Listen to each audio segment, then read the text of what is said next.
We are back with Rima Kleiner from Smart Mouth Nutrition. She's answering your questions about health and food and diet. All right, so we have two water questions here. This person says, how can one tell if you're dehydrated? And someone's saying, I'm 60 and a woman, how much water do I need in a day?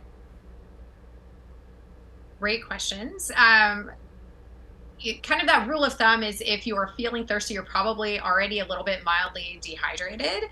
I mean, one good way to tell are you hydrated is honestly the color of your pee. So if you're, looking at lemonade color or really light, then you are hydrated. Anything darker than that, you're probably starting to border on dehydration. So really important to keep that hydration status up, especially over winter when maybe we're not quite as aware of being thirsty, or don't think about it as much. As far as how much you need, really one thing you can do is take your weight in pounds, divide it in half, and then that's really the amount of ounces that you can kind of aim for. So if you're a 150-pound woman, divide that in half. You've got about 75 ounces of water that might be a good amount to strive for. Okay, that's a good rule of thumb there. All right, this question is, are there types of Halloween candies that kids should definitely avoid? That's a great question.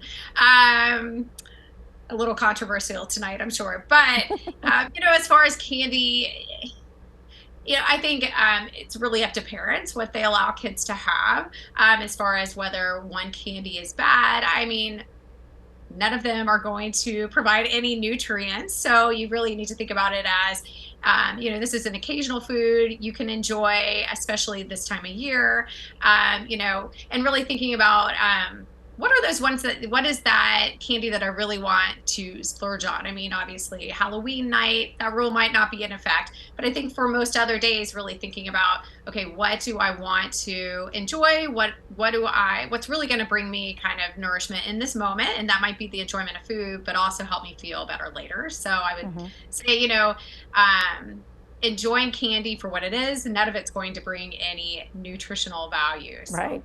All right. Someone's asking, should you eat something light before you work out?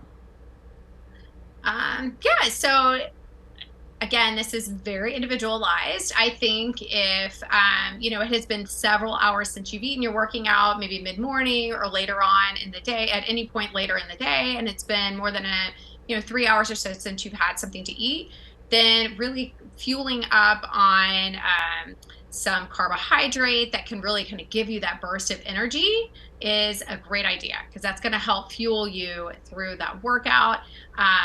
So I think having a snack or even a light meal after, really important for providing that fuel.